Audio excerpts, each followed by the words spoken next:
Actuator. What is up, everybody? Welcome back to my channel where I try to help you become the best service advisor you possibly can. If you're not a service advisor, stay tuned anyways, because these lessons can be applied to a lot of different facets and careers, even you technicians, even things outside of the automotive industry. I used to be in the automotive industry. I have 2 college degrees from the industry, an associate's in automotive technology working on cars. I have a bachelor's degree in business management, automotive business management. So I went to a school that specifically taught me how to manage automotive businesses, dealerships in general. So I have a lot of education in the background, but I also have a lot of work experience. I was a parts retail store manager. I was a technician at an independent shop where I did everything from oil changes to head gaskets to engine replacements, teardowns, etc. And then I was a service advisor, which is the bulk of my career, which is why I'm on social media today. I'm no longer in the industry. I haven't been in the industry for a year and maybe a half, a year and 6 months or something like that. But my heart is still in the industry, and I love everyone that loves this line of work, and I want to do what I can to help out. I know that service advisors out there don't receive a lot of job training, and that affects everyone around them. Imagine a service advisor, a focal point, the pivoter, the person that talks to parts, that talks to technicians, that talks to customers and managers. Somebody that's in the center of everything isn't being trained properly.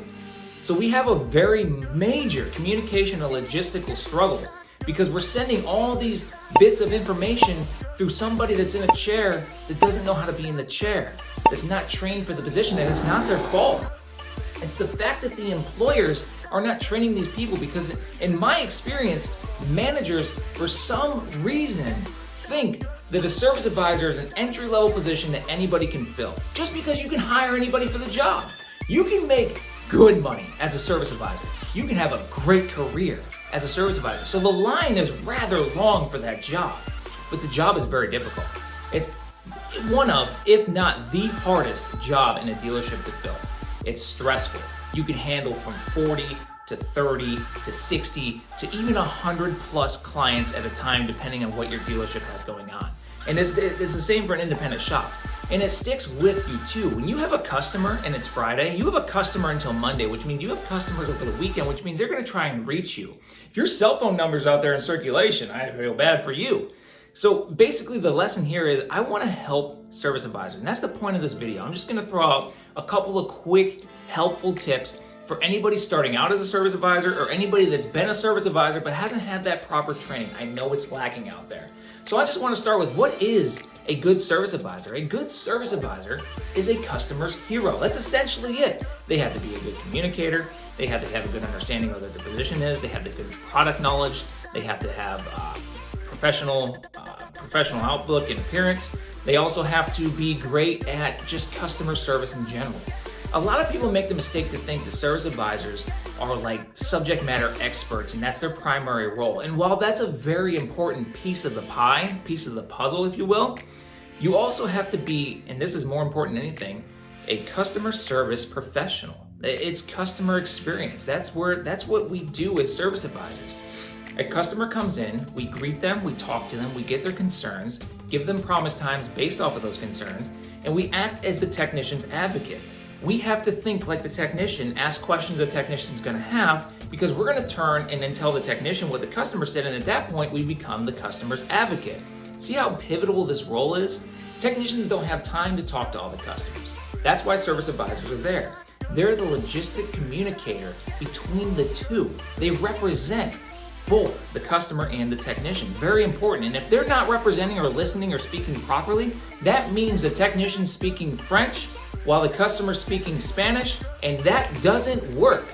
So that's what a service advisor is. It's the customer's hero, great communicator, outstanding professional. Now, what are a couple of things that you can do to help yourself out as a service advisor? Well, if you're new to the business, new to the shop, new to the industry, the very first thing I want you to do while you acclimate to your environment is to get to know that environment. What kind of shop is this? What kind of work do we do here? How many technicians do I have? How many bays are there? How many alignment racks do I have? How many lifts are there? How often can we take in new customers? Where is scheduling? How many appointments do we do a day? How quick does a check engine light take to diagnose? How backed up are we in transmissions departments? Do we have departments? Do we work off of teams? Is there a central dispatch? You see, all those are very valid questions, and I can keep going and going and going and going. Basically, it's like this. When customers come in, they want to know a few things. They want to know how much things are going to cost. They want to know how long things are going to take, stuff like that. You can't answer those questions if you don't know the logistics and strategy and the structure of your shop. You have to know these things so you can confidently give answers to your customers. Say you're a service advisor that starts a job. You come in, you sit down, and you start writing up customers. Customer comes in and says, hey, I have a check engine light. How much is it going to cost to diagnose it? You don't know because you haven't actually researched your own shop, so you can't answer that question. You say, well, it's going to cost some money, and somehow you get away with it. Customer then says, well, how long is it going to take? Well, you don't know because you don't know if there's technicians on standby for that. You don't know how long check engine lights usually take. You don't know if it's going to be overnight. So then they say, well, listen, I'll leave the car with you, but do you have a way for me to get home, or is there a loaner car? You again don't know because you don't know if your dealership or shop is set up with loaner cars, if you have a rental system, if you have a shuttle service that can take customers home. You don't know how far that shuttle service can go. There is a lot of things a service advisor needs to know just about the environment they're in to better help their customers. You have to have those answers ready to go. Know what your resources are so you can actually utilize them to help your customers. So as a service advisor, if you have not got to know your environment yet, that is step one. That's what you really, really need to do. So especially if you're starting out, number one thing to do, and you can get the answers from everybody you work with, talk to your managers, talk to your parts people, talk to your technicians, get to know everything, talk to the other advisors, find out how long things take, find out what tools and resources you have, and then utilize them. The next thing I want to talk about is service advisors are often mistaken by customers as salesmen or salespeople. And to an extent, warranted. We sell service, right? That's how we make our money if we're a commission-based employee, and most of us are. We sell flushes, we sell repairs, we sell maintenance, we sell all kinds of vehicle services.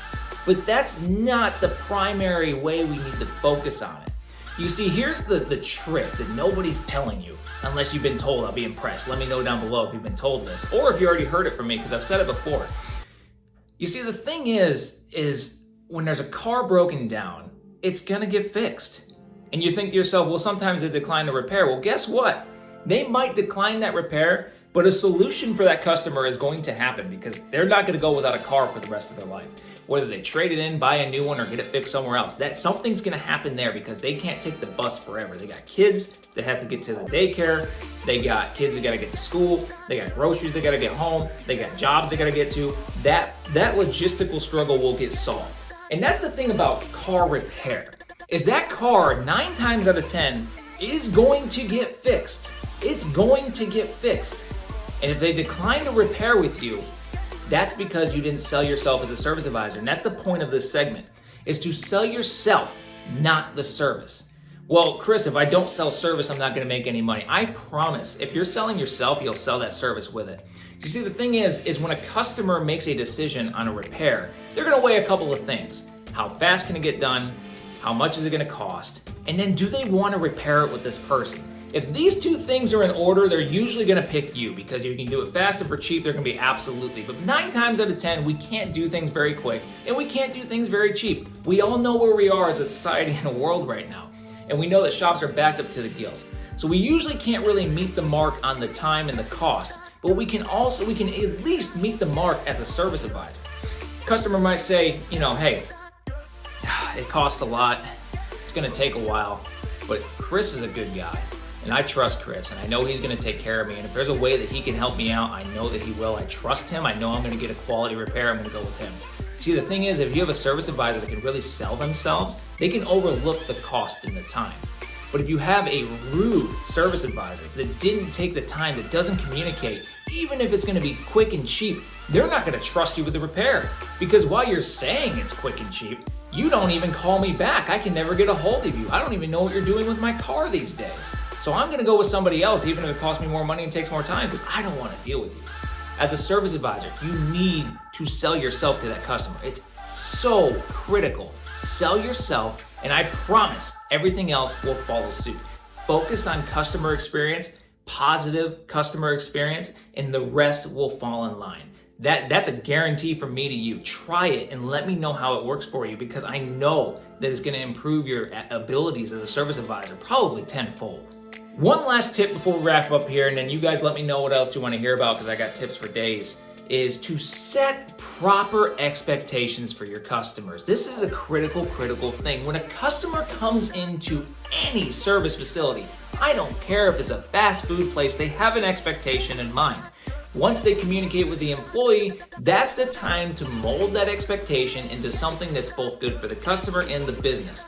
9 times out of 10, the expectations a customer has about a business is not going to be good for the business, because they're thinking singular. They're thinking about me, myself, and I. I need my car fixed. I need to get to my job. I need to get my groceries, which means you need to help me. And they're not thinking about the other stuff about, there's employees here working on other cars. There's other customers who have been waiting on repairs. There's other things going on. They're thinking about me, myself, and I, and rightfully so, because they're here for themselves. They're here to get their own car fixed. They're not here to help you with your job. They're here to utilize your job to help themselves get back to regular life. So a customer's gonna come in with some pretty crazy expectations. Like, hey, I got a check engine light on. I'm gonna wait right here in the waiting room, drink a cup of coffee, and hopefully I'm gonna leave in an hour with a fixed car for cheap. Everyone knows that's not happening. Anyone in the industry knows that's not happening. When you have that customer an initial check-in, that is the one and only time you can mold what the expectation should be. That is when anything is on the table. That's when you sit down with a customer, they tell you what they need, and they tell you their expectations with those needs, and that's when you say, listen, I can do everything you need. I can fix that check engine light, I can rotate your tires, I can get your oil change, a multi-point inspection. Everything you've asked me to do, I can get done for you. The only thing I cannot do is in the amount of time you've given me. And the reason for that is I have a lot of technicians, we're doing a lot of jobs right now, we're kind of backed up, parts are crazy, whatever it is, and just kind of lay it out to them and say, listen, I'm gonna do everything you need me to do. I promise you, you're gonna get a quality repair out of us, and you're gonna have expert communication with me, the service advisor. But I'm gonna need the vehicle for about an extra day than what you quoted me. I'm gonna need the vehicle for about an extra hour than what you said. That's when you can set an expectation. And if a customer agrees to it right then and there, they sign and they know right then and there that my vehicle right now is staying here for at least 24 hours. I know that because the service advisor told me. If you don't set that proper expectation, you take that car in and be like, well, customer, I know that you wanted this done in an hour, I'll do my best, and you know deep down that's not gonna happen. You can't change that expectation, because if you agree to the customer's demands right there during that initial conversation, and they think they're getting a car fixed in an hour and you know it's not, but you let them think that, they're gonna think you're running late, behind, and dishonest for the rest of the service visit. You can't call back an hour later and say, by the way, that's actually gonna be about a day or two. That conversation has to happen up front. The only time you can properly set an expectation is when in the initial molding phase, is when that customer's sitting across from you and they're actually dropping their car off. You can't fix that expectation afterward. There are outliers. You can say, hey, listen, I should have a diagnostic this afternoon, and maybe a technician gets sick, maybe an emergency happens, maybe something's going on. You have a reason, you call the customer and say, hey, listen, I know I said this afternoon, I'm really sorry, but we had this thing happen, and now I can't have it ready until X, life happens. That's gonna happen, but you cannot let the customer just walk out thinking that exactly what their demands are, if they're not meeting the business's actual logistics, is what's going to happen. You have to mold that customer experience from the start. Remember, as a service advisor, it's a performance. You're on stage from clock in to clock out, and then sometimes after. You have to perform expertly well for those customers. It is from start to finish, and the start is so important to get correct. That initial greeting, welcome, I'm happy you're here, I can help you, this is what it's gonna take for me to help you. Is that going to be okay? You have to make that customer feel like they're in control without actually being in control. And if they feel like they're in control, they're gonna trust you because they think that you're letting them drive the boat, sail the boat, drive the car. You know what I'm saying? And I really hope that this video is going to help you, not only as a service advisor, but maybe as a salesperson, as a professional in general, because a lot of this stuff can be applied in different kind of ways. Anywhere you work, you should get to know your environment. How do things go here? What's the workplace culture like? How do people do this sort of work? How can I fit in a little bit better? How does the team-based structure? There's all kinds of things you can apply this to, but primarily this is for my service advisors.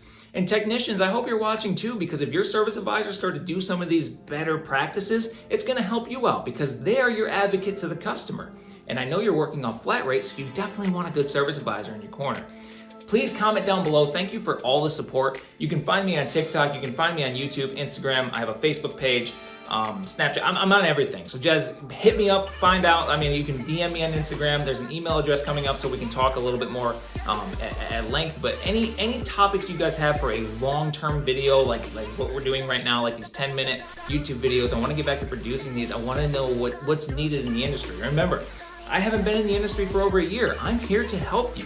Thank you so much. Please let me know down below if you applied any of these practices and they helped you. I'd love to hear. Have an outstanding day. Get out there and get it done.